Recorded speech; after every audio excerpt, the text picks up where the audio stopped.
Bonsoir à toutes et à tous, vous nous rejoignez pour notre rendez-vous de 22 heures au sommaire du journal.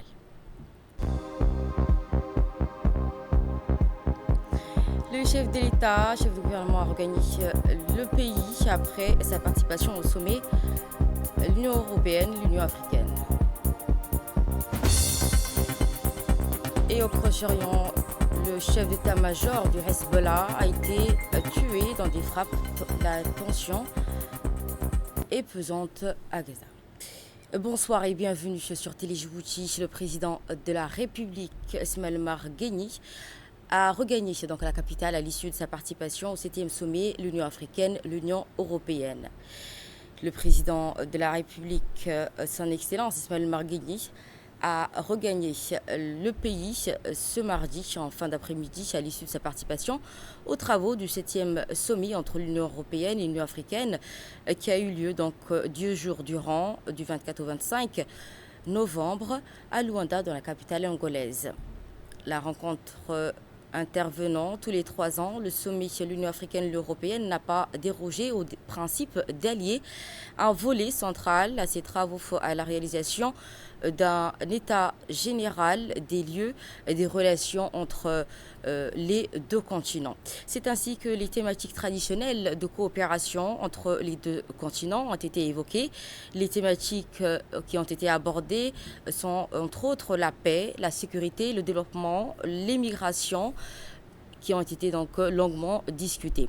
L'assise servit par ailleurs d'occasion aux deux parties pour échanger sur les voies et moyens d'accroître leur collaboration et solidarité autour des défis transcontinentaux récents, notamment le changement climatique, la transition énergétique et la transformation numérique. La participation du président de la République, Ismaël Omar Guelleh, au 7e sommet a essentiellement été marquée par l'appel à une grande priorité des dossiers de la Corne de l'Afrique au sein de cette journée.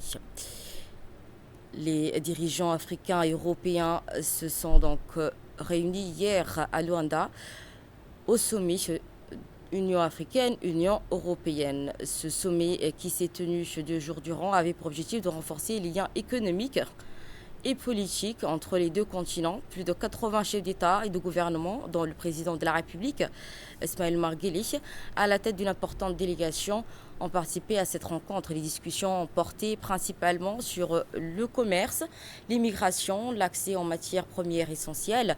Ce rendez-vous coïncidant ainsi avec la 25e célébration des partenariats entre les deux continents. Les dirigeants des deux continents donc entendent redéfinir leur coopération dans les domaines stratégiques, la paix, le commerce, la santé ou encore le multilatéralisme. Selon les estimations d'experts et analyses publiées en 2023, l'Union européenne demeure le premier partenaire commercial de l'Afrique, avec les échanges de biens atteignant les 538 milliards de dollars, un niveau qui reflète le poids stratégique croissant de l'Afrique, riche en ressources minérales et son potentiel énergétique. Sous l'égide du président de la République, Ismaël Omar Guelleh, un pays qui s'impose comme acteur majeur tant sur le continent africain qu'à l'échelle mondiale, d'une position géostratégique qui explique donc sa place.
Et en marge de sa participation au 7e sommet Union européenne-Union africaine qui s'est déroulé à Luanda, en Angola, donc le président de la République, son Excellence Marc Guély, a prononcé un discours fort plaçant au premier plan les enjeux de la paix, de la sécurité, du multilatéralisme essentiels à l'avenir des relations entre les deux continents. Voici une première partie de sa déclaration. Louange à Dieu, que la paix et la bénédiction soient sur le prophète, sa famille et ses compagnons. Monsieur l'éco-président, mesdames et messieurs les chefs d'État et de gouvernement, Madame la Présidente de la Commission de l'Union européenne, Monsieur le Président de la Commission de l'Union africaine, Mesdames et Messieurs, permettez-moi avant toute chose de remercier mon frère et président de la République d'Angola, João Lourenço, ainsi que le peuple frère angolais pour l'accueil chaleureux qui nous a été réservé depuis notre arrivée, ainsi que pour l'organisation exemplaire de cette rencontre. C'est avec un plaisir et un optimisme renouvelé que je prends part à ce 7e sommet Union européenne, Union africaine, ici à Luanda. Les assises de ce 7e sommet interviennent à un moment où nos deux continents sont confrontés à des défis majeurs, mais elles offrent également des opportunités déterminantes pour l'avenir de nos peuples. Je salue ici la volonté politique engagée de concertation et de coordination qui nous anime et qui nous réunit ici aujourd'hui. Depuis le 6e sommet Union européenne, Union africaine de Bruxelles en 2022, qui a marqué le lancement de la vision commune 2030, nos relations avec l'Union européenne ont franchi une étape décisive. Cette vision constitue aujourd'hui la feuille de route stratégique d'un partenariat modernisé, équilibré et orienté vers des résultats concrets dans un monde marqué par la fragmentation géopolitique, l'érosion du droit international et la multiplication des crises. L'Afrique et l'Europe doivent demeurer les défenseurs résolus d'un multilatéralisme renouvelé, inclusif et efficace. Nous partageons la responsabilité de préserver un ordre international fondé sur des règles, la coopération et le respect des souverainetés. Monsieur l'éco-président, je voudrais ici aborder un sujet qui engage directement la stabilité internationale, à savoir la sécurité de la mer Rouge. Cet espace maritime n'est pas un simple couloir logistique. Il représente une artère vitale du commerce international, un pivot de la sécurité énergétique et un point de jonction stratégique entre l'Europe, l'Asie et l'Afrique. Vous êtes tous conscients, depuis la fin de l'année 2023, la navigation dans la mer Rouge fait face à des menaces graves, notamment des attaques armées contre les navires, des tensions régionales persistantes et une résurgence de la piraterie dans le golfe d'Aden. Ces actes ont perturbé les chaînes d'approvisionnement internationales, accru les coûts du transport maritime et fragilisé les économies des deux continents. Djibouti, situé au cœur du détroit de Bab el-Mandeb, assume pleinement ses responsabilités d'État riverain. Cependant, nous rappelons que la stabilité et la sécurisation durable de la mer Rouge ne pourraient être obtenues que par une approche collective, structurée et inclusive, fondée sur une coordination étroite entre l'Union africaine et l'Union européenne. La sécurité de cette voie maritime stratégique doit devenir une priorité conjointe. Et dans un second parti, il souligne le contexte international en pleine mutation où une coopération renforcée entre les deux continents est plus que nécessaire. On le réécoute. Djibouti tient à souligner le rôle déterminant de cette organisation pour la paix et la stabilité de la Corne de l'Afrique. En 2022 et 2025, notre région a été profondément affectée par la guerre au Soudan, la situation fragile au Soudan du Sud, la pression migratoire avec près de 300 000 migrants sur notre territoire, ainsi que la résurgence de l'insécurité maritime. Face à ces défis, l'IGAD demeure la plateforme régionale la plus crédible pour la médiation, la diplomatie préventive, l'alerte précoce, la sécurité frontalière, l'intégration régionale. Nous appelons nos partenaires européens à renforcer leur appui en cohérence avec les inclusions et les conclusions du dialogue Djibouti-Union européenne de mars 2024 et des engagements pris lors des consultations de mai 2025. Enfin, nous ne pouvons plus nous permettre de répondre à nos défis communs par des actions fragmentées ou ponctuelles. Ce sommet doit être un moment de lucidité, de responsabilité, un moment qui permette de redéfinir les bases d'un partenariat renouvelé, qui mette au centre de l'investissement stratégique la transformation économique. La République de Djibouti demeure pleinement engagée à œuvrer avec l'ensemble de ses partenaires africains et européens afin de faire du partenariat Union africaine-Union européenne un modèle de coopération moderne, équilibré et anticipatif. Je vous remercie. Et à l'issue de ce sommet, le président de la République, son Excellence Marc Guély, a rencontré donc son partenaire de toujours, le président français Emmanuel Macron. Cette rencontre entre les deux chefs d'État a permis d'évaluer les relations et les liens privilégiés qui unissent la République djibouti à la République française. Au cours de ces entretiens, les échanges ont porté essentiellement sur les moyens d'approfondir les coopérations bilatérales et renforcer les échanges et d'intensifier la collaboration dans plusieurs domaines stratégiques pour les deux pays. Les deux dirigeants ont également évoqué l'importance de ce 7e sommet Union africaine et européenne, un rendez-vous déterminant pour relancer la coopération stratégique et dynamique, les échanges économiques, commerciaux entre les deux États. Cette rencontre s'inscrivant donc dans la continuité des échanges bilatéraux visant à consolider la coopération entre Djibouti et la France. Les deux parties ont évoqué donc leur partenariat historique lié à leurs relations politiques. À noter à cette rencontre la présence du ministre des Affaires étrangères, porte-parole du gouvernement, Abdelkader Hussein Omar, l'ambassadeur de la République djibouti auprès de la République d'Éthiopie, représentant permanent de l'Union africaine, Abdi Mohamed Haïbé, ainsi que l'ambassadeur de Djibouti auprès du Royaume de Belgique, auprès donc du Aden Mohamed Dilita. Le Premier ministre, chef du gouvernement par intérim, depuis donc ce matin, a reçu ce matin donc dans le salon d'honneur de la primature Akihiro Ogishi, nouvel ambassadeur du Japon accrédité en République de Djibouti, venu présenter ses civilités à l'occasion de sa prise de fonction. L'entretien a porté sur le renforcement de la coopération bilatérale entre Djibouti et le Japon, notamment à travers un don via l'UNICEF pour la construction de 15 forages destinés à améliorer l'accès à l'eau potable dans les régions de Tojora et d'Obok. Les échanges ont également mis en relief le rôle central de Djibouti dans la sécurité maritime en mer Rouge et en golfe d'Aden, en lien avec la présence des forces d'autodéfense japonaises engagées aux côtés de la communauté internationale dans la lutte contre la piraterie et le terrorisme ainsi que le trafic illicite. Les deux parties ont évoqué la reconduction en 2026 de l'accord de stationnement de base militaire japonaise à Djibouti, symbole d'un partenariat fondé sur la stabilité et la confiance et ainsi que la solidarité régionale. Le Japon demeure donc un partenaire stratégique majeur de Djibouti, intervenant dans des secteurs clés tels que des infrastructures, l'éducation, l'énergie, la sécurité maritime. La nomination de M. Okishi, diplomate chevronné issu du cœur de la diplomatie économique et sécuritaire japonaise, traduit la volonté de Tokyo de donner un contenu renouvelé, économique et stratégique à la relation bilatérale entre les deux pays amis. Direction Riyad maintenant, outre le sommet de l'industrialisation, la délégation djiboutienne conduite par le ministre des Finances, Ilyas Moussa Douali, s'est entretenu à Riyad avec le ministre adjoint saoudien des Finances, Abdullah ibn Zayd. Au menu des discussions, le renforcement de la coopération économique entre les deux États. Djibouti souhaite bénéficier d'un appui technique et financier plus marqué par l'Arabie saoudite, notamment pour développer ses infrastructures et son secteur industriel.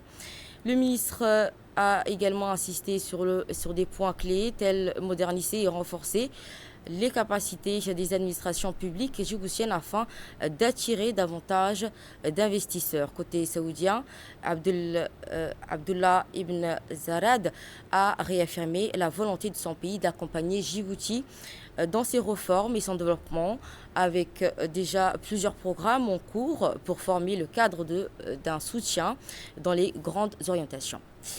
Toujours à Riyad, donc, Ilyas Moussa Douali, le ministre des Finances et de l'Industrie, a rencontré le directeur général de la coopération internationale de l'Italie, envoyé spécial lors d'une réunion tenue dans la résidence de Djibouti à Riyad.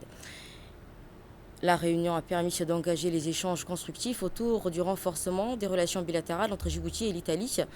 Les discussions ont porté sur plusieurs axes de coopération potentielle, notamment l'éducation, le développement durable et la formation professionnelle dans une optique de soutien au développement socio-économique du pays. Le ministre a souligné l'importance de cette rencontre qui ouvre la voie à des initiatives bénéfiques pour les deux nations, Il a insisté sur le rôle essentiel du partenariat avec l'Italie dans l'atteinte des objectifs économiques de Djibouti. Était présent donc Diaïdine Barahma, ambassadeur de Djibouti auprès du Royaume d'Arabie Saoudite, ainsi que Madame Alexandra, représentante résidente du PNUD à Djibouti. Éducation, cette fois-ci, le ministre de l'Éducation et de la Formation professionnelle, Mustafa Mohamed Mahamoud, en collaboration avec l'État de la Turquie, à travers son ambassadeur Erdal Sabri, ont procédé ce matin au lancement officiel des travaux de la construction du nouveau dortoir de l'école d'excellence de Belbela PK13.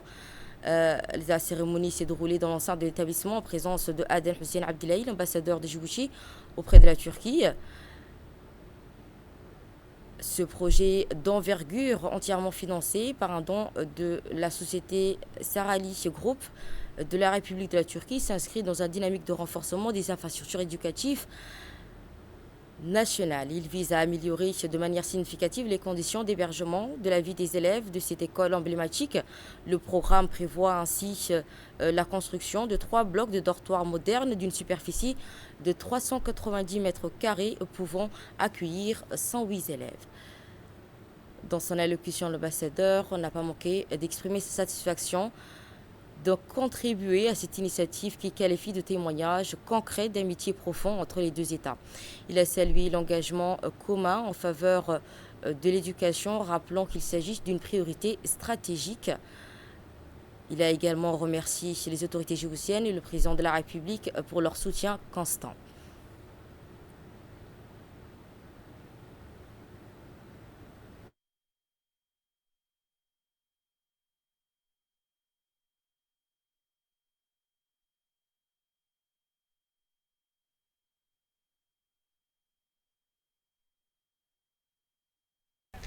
C'est pour moi un grand honneur de prendre la parole à l'occasion de l'inauguration officielle de ce projet qui est offerte par le cœur du peuple turc au peuple djiboutien par la voix de la société ERSA. Ce projet reflète la volonté commune de nos deux pays de placer l'éducation au cœur de leur vision pour l'avenir. En investissant dans les jeunes générations, nous investissons dans un avenir où la connaissance, la tolérance et la coopération prévalent sur l'ignorance et la division. La République de Turquie et la République de Djibouti entretiennent les relations fondées sur l'amitié, la solidarité et le respect et confiance mutuelle. Notre partenariat dans les domaines de l'éducation, de la culture, mais aussi du développement, par la présence de M. Sarali ici, traduisent notre engagement à bâtir ensemble un avenir meilleur. Vive la Djibouti, vive Turquie, vive l'amitié turco-djiboutienne. Et pour sa part, le ministre de l'Éducation n'a pas manqué de souligner que la pose de la première pierre de cette école représente une avancée majeure pour les élèves. On l'écoute. Aujourd'hui, en lançant la première phase du projet de construction des dortoirs de l'école d'excellence, nous posons un acte fort qui s'inscrit pleinement dans la vision du chef de l'État. Une vision qui place le capital humain, la jeunesse et la qualité de l'éducation au cœur du développement national. Donnant à chaque enfant la possibilité de s'épanouir et de réaliser pleinement son potentiel. En posant donc, Excellence Monsieur l'Ambassadeur, cette première pierre, nous réaffirmons que le gouvernement met en œuvre avec détermination, en partenariat avec les pays amis, la vision du chef de l'État pour une nation où chaque enfant, sans distinction, peut espérer grand, apprendre mieux et réussir pleinement. Enfin, je voudrais ici remercier vivement M. Sarohan, directeur de l'entreprise Sarali, pour son parcours et sa collaboration précieuse dans la réalisation de ces projets. Je remercie également le peuple turc, frère, ainsi que bien sûr les autorités turques représentées ici par son Excellence, Monsieur l'Ambassadeur. Donc encore une fois, merci à eux, merci aux ingénieurs, merci donc aux ouvriers qui sont en train de bâtir cette première phase, donc comme on l'a très bien dit, du dortoir de l'école d'excellence. Et en marge de la 7e édition de la Semaine nationale des personnes à besoins spécifiques, l'Agence nationale des personnes de l'handicapé ont organisé ce matin au Palais du Peuple une cérémonie officielle consacrée à la nomination du président du réseau national des personnes handicapées. Cette cérémonie marquant une étape importante de le renforcement de la représentation et la structuration du mouvement associatif des personnes en situation de handicap s'est déroulée en présence du directeur général de l'NPH, Douali Saïd Mahamoud, du secrétaire général du ministère des Affaires sociales, Madame Amina Ahmed Warsama, du président de la commune de Belbela, de la directrice des bureaux de Qatar Charity, ainsi que de nombreux cadres de la NPH et représentants de l'association pour les personnes handicapées. La présence de ces personnalités témoigne de l'importance accordée à la promotion des droits et participation citoyenne et l'autonomisation des personnes handicapées de notre pays. Au cours de cet événement, plusieurs allocutions ont été soulignées, donc le rôle crucial du réseau national des personnes handicapées. Des associations affiliées au réseau national des personnes handicapées et à mon nom personnel. Vos présences ici, aujourd'hui, nous réconforte énormément étant des personnes à besoins spéciaux. Aussi, vous avez consacré une partie de votre temps pour participer avec nous à l'intronisation du nouveau comité de réseau. Un bref rappel de l'histoire de l'handicap. L'handicap a connu 3 étapes. Dans l'Antiquité, comme vous le savez, toute personne handicapée était rejetée, exclue du reste de la société. Au Moyen-Âge, les pays développés commençaient à accepter les handicapés en tant qu'êtres humains et en créant un certain droit pour les personnes à besoins spéciaux. Écoutons à présent la secrétaire générale du ministère des Affaires sociales et des Solidarités, Mme Amina Ahmed Warsama, qui souligne l'importance de cette cérémonie consacrée à la nomination du président de l'association. C'est vraiment un plaisir d'être aujourd'hui avec vous pour la cérémonie de signature de la convention entre votre institution, donc l'ANPH, et le réseau pour les handicapés. Pour les ministères des Affaires sociales et des Solidarités, on est, comme vous l'avez souligné dans votre introduction, était l'une des institutions qui travaillait plus avec les personnes handicapées. Nous avons soutenu les initiatives émanant des associations de l'handicap. Nous les avons également structurées en regroupant bien sûr les associations actives. À l'époque, je me rappelle, à travers notre agence de développement, nous avons construit le local qui abrite également le réseau. Nous avons fait beaucoup de communication pour que la population travaille à côté de ces associations. Donc vraiment, la thématique de l'handicap, c'est partie intégrante de la politique sociale du gouvernement, surtout la politique sociale menée par le ministère des Affaires sociales et des Solidarités. Donc aujourd'hui, on est à la Semaine nationale, donc vous célébrez votre 7e édition. Donc, dans un premier temps, je vous félicite, monsieur le directeur général. Depuis la création de l'agence, vous avez fait beaucoup. Nous avons suivi toutes vos activités et l'handicap aujourd'hui occupe une place prépondérante dans la politique sociale. Le ministère du Commerce et du Tourisme a organisé aujourd'hui à l'hôtel Sheraton un atelier national consacré à la mobilisation de l'assistance technique et au renforcement des capacités dans la mise en œuvre de l'accord sur la facilitation des échanges.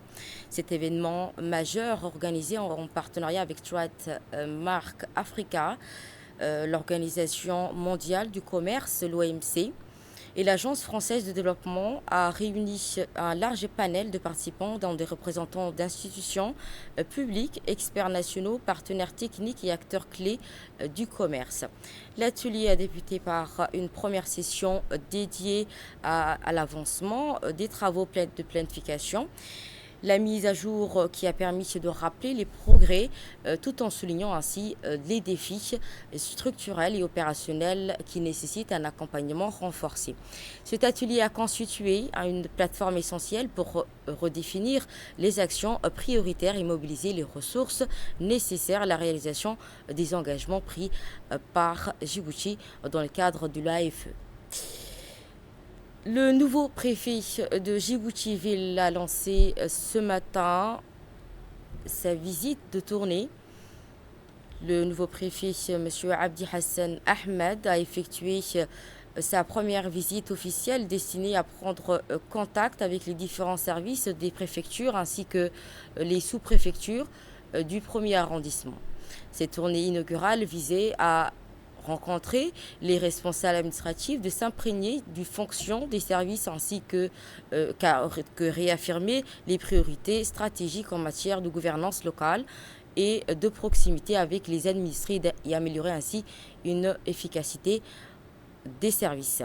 Tout au long de sa visite, le préfet a échangé avec les équipes sur les défis actuels, les besoins opérationnels et les mesures à renforcer pour optimiser les qualités des services rendus à la population. Cette première prise de contact marque le lancement d'un mandat résolument tourné vers la modernisation et l'administration, la consolidation du service public et l'écoute des citoyens. Le préfet de Djibouti-Ville, Abdi Hassan Ahmed, a également commencé sa tournée auprès des différents départements et services de la préfecture de Djibouti-Ville. Le préfet a salué l'engagement des agents et souligné l'importance d'un travail coordonné et rigoureux afin de garantir un meilleur service en charge pour la population.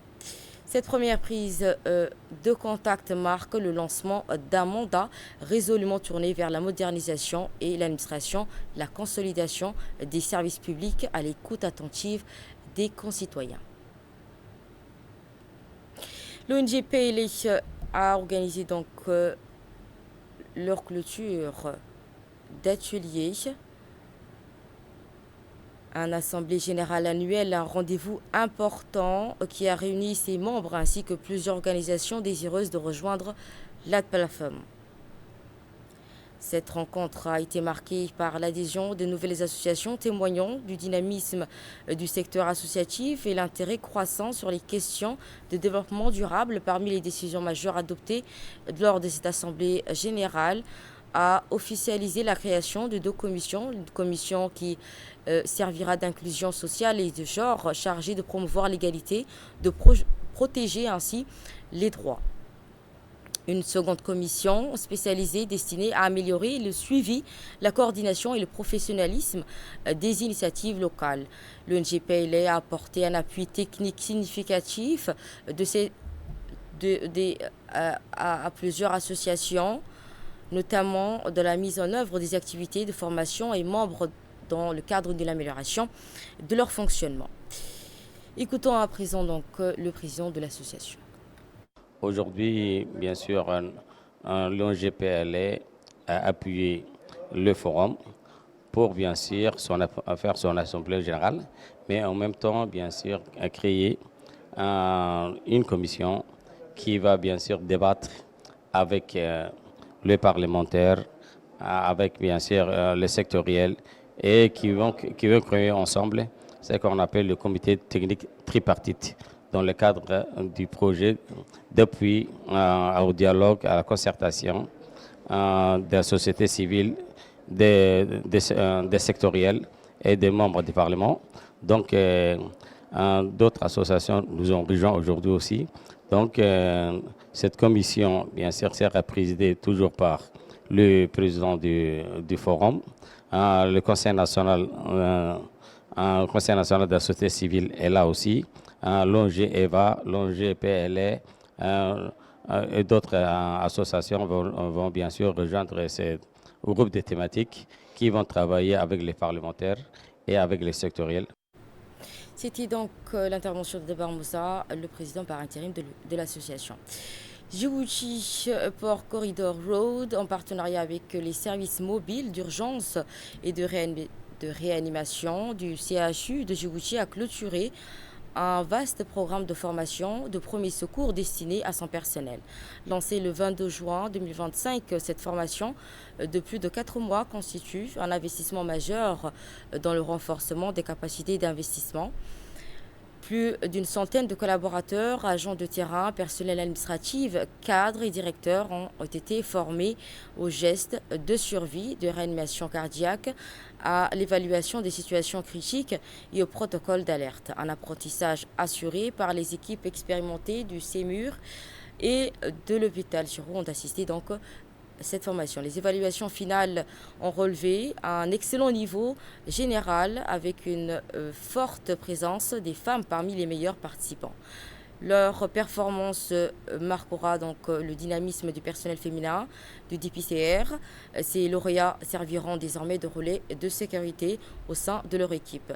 Le DPCR et le SMUR réaffirment leur engagement à poursuivre ce partenariat stratégique à promouvoir l'égalité des genres dans leur action de formation, un effort qui contribuera ainsi à renforcer la sécurité sur les corridors routiers et à améliorer la capacité de réponse en cas d'urgence. Là, pour célébrer la cérémonie de clôture de formation, qu'est-ce que j'ai pu apprendre dans cette formation? Et on sait que chaque minute, c'est une chance de plus pour sauver la personne qui est en danger aujourd'hui. J'ai appris beaucoup de choses, c'était très intéressant. Je remercie aussi notre formateur, M. Ahmed, et notre formatrice, Nema, qui nous ont beaucoup aidé comment faire des gestes et comment sauver des gens. Cette formation, lancée dans le cadre de la convention du partenariat qui a été mis en place entre le SMUR de Djibouti et la DPCR, représente une étape importante dans la mise en œuvre de cette convention. Alors, pendant plusieurs mois, exactement 4 mois et demi, ce programme a permis de former, comme l'a souligné le responsable du SMUR, 110 participants et personnels de la DPCR, tout agent confondu. En effet, cette formation dispensée a couvert un ensemble de modules essentiels, parmi lesquels la protection et l'alerte, l'évaluation de l'état d'une victime, la technique des positions latérales de sécurité, les manœuvres de réanimation de base et l'utilisation du défibrillateur externe automatique. Ces actions conjuguées contribueront à la création d'un environnement plus sûr pour les usagers du corridor et le renforcement significatif des capacités d'intervention des DPCR. On écoute le directeur du Aujourd'hui, nous honorons 110 participants, tous personnels de la DPCR, qui ont accueilli des compétences essentielles pour sauver des vies. Votre engagement, votre assiduité et votre sens des devoirs illustrent parfaitement l'esprit des services publics auxquels nous sommes tous attachés. À cet effet, je tiens à saluer l'excellente collaboration entre le SMUR, le CHU de Djibouti et la DPCR. Cette formation est la preuve concrète qu'un partenariat basé sur la confiance, la complémentarité et la vision commune peut produire de résultats tangibles sur le terrain et durables. Ensemble, nous avons renforcé la chaîne de secours, amélioré notre réactivité et consolidé notre capacité collective à intervenir efficacement sur le terrain. Voici à présent l'intervention du directeur général de DPCR, Abdi Ibrahim Farah, dans son intervention. Quelques mois, nous avons commencé cette aventure avec un objectif simple, que chacun de nous puisse devenir un acteur de sécurité capable d'agir en cas d'urgence. Aujourd'hui, je peux dire que cet objectif a été atteint. Je tiens à remercier chaleureusement nos partenaires du CHU de Djibouti, du SMUR. Votre professionnalisme et votre patience ont été incroyables. Vous nous avez transmis une vraie culture de vigilance et de solidarité. Merci pour cela. Bravo à tous les participants. Vous avez travaillé dur Vous avez appris beaucoup et certains se sont particulièrement distingués. Je vais aussi saluer nos collègues féminines qui ont brillé par leur sérieux et leurs compétences. Vous montrez que le talent n'a pas de genre.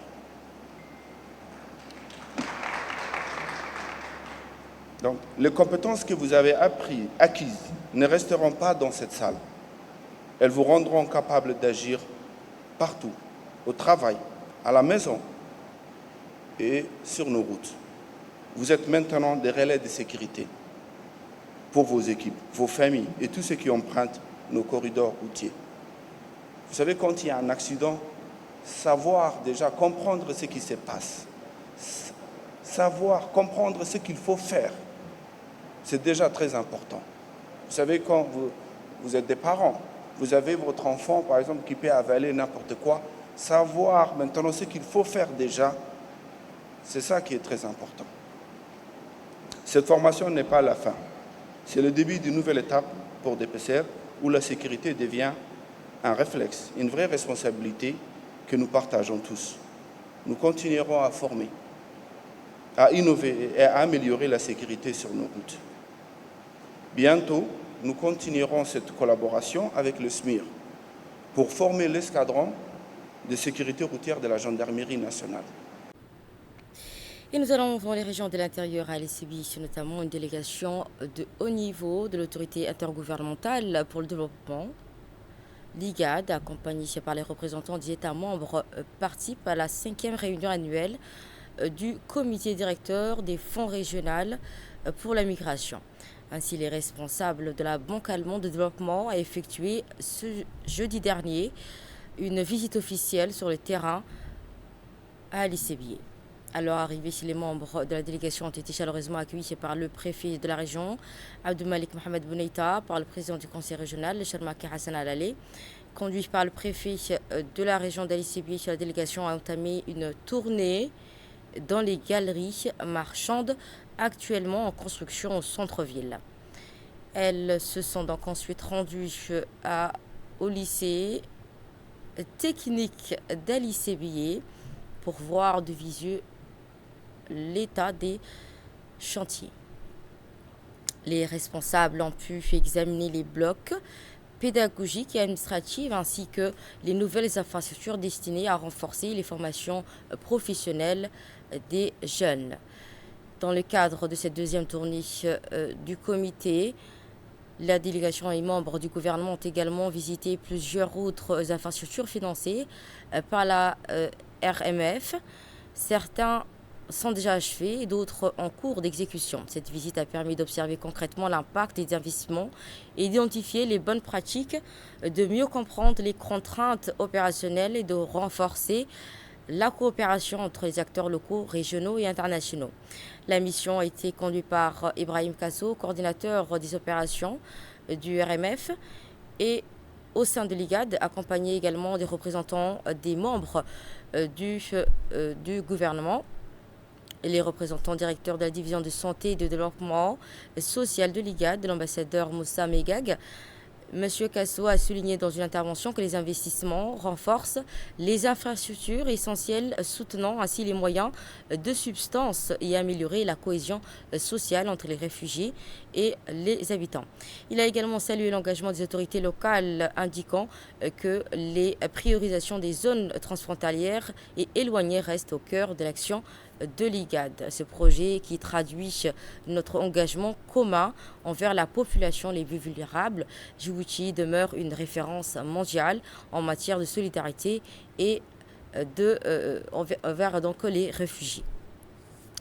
À Obok, cette fois-ci, pour la deuxième journée consécutive, après Bissidirou, la délégation conduite par le président du conseil régional et le préfet adjoint, accompagné de l'UNICEF,